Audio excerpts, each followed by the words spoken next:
Amalia.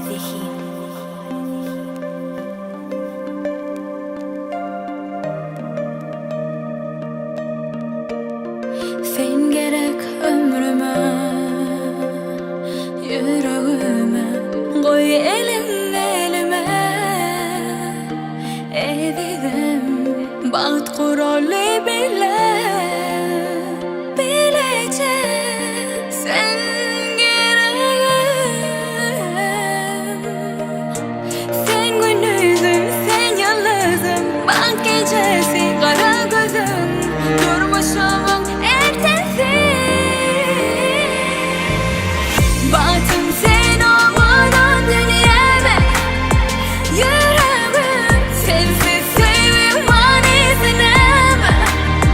Gereğim sebep sen bu ömrü süymele. Şagadan benim, şahidim senin.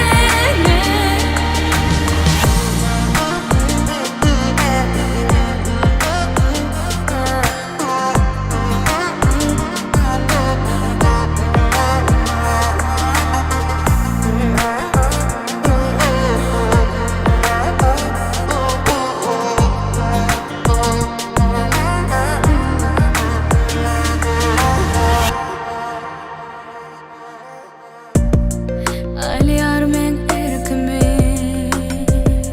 gönlüm